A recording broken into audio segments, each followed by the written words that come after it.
চলুন দেখি আগামী ত্রয়োদশ জাতীয় সংসদ নির্বাচন এবং গণভোটের দিন আমরা কিভাবে ভোট দেব। ভোটের দিন একদম সকালবেলা আপনার ভোট কেন্দ্রে চলে আসবেন।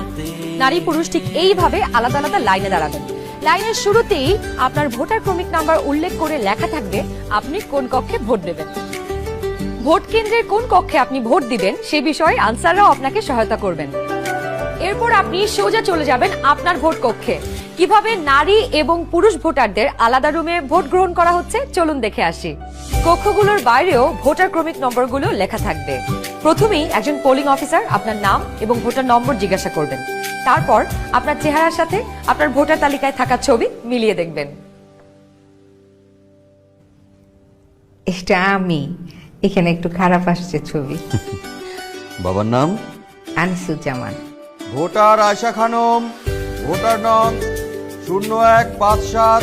প্রথম পোলিং অফিসার আপনার নাম এবং ভোটারের ক্রমিক নম্বর জোরে উচ্চারণ করবেন যেন কক্ষে থাকা সহকারী প্রিজাইডিং অফিসার এবং পোলিং এজেন্টরা শুনতে পারেন। এরপর দ্বিতীয় পোলিং অফিসার আপনার আঙুলে অমোচনীয় কালি লাগিয়ে দেবেন। তারপর আপনি চলে যাবেন সহকারী প্রিজাইডিং অফিসারের টেবিলে। প্রিজাইডিং অফিসার আপনার ভোটার নাম্বার লিখে আপনাকে 2টো ব্যালট পেপার দেবেন।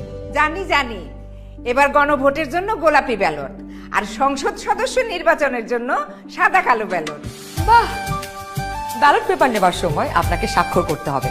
আপনি চাইলে টিপসই দিতে পারেন। দেশের ছবি আপনার হাতে।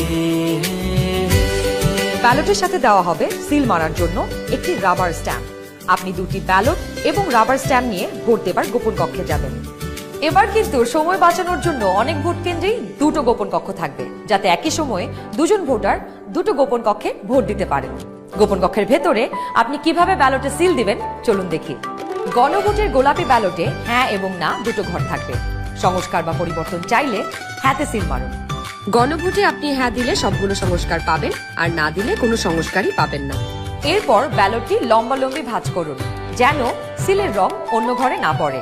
এরপর আড়াআড়ি ভাঁজ করুন। সংসদ সদস্য নির্বাচনের জন্য সাদা কালো ব্যালটটিতে থাকা আপনার পছন্দের ব্যক্তি বা দলের মার্কায় সিল মারুন। সিলটি কিন্তু নির্ধারিত ঘরের বাইরে যাওয়া যাবে না। মার্কার বাইরে সিল পড়লে আপনার মহামূল্যবান ব্যালটটি বাতিল হয়ে যাবে। সিল মারার পর এই ব্যালটটিও প্রথমে লম্বালম্বি ভাঁজ করুন যেন সিলের কালি অন্য মার্কায় না লাগে। এরপর আড়াআড়ি ভাঁজ করুন। এবার গোপন কক্ষ থেকে বের হয়ে স্ট্যাম্পটি সহকারী প্রিজাইডিং অফিসারকে ফেরত দিন এবং একই ব্যালট বক্সে 2টি ব্যালট পেপার ফেলুন। ব্যাস, হয়ে গেল একদিনে 2 ভোট।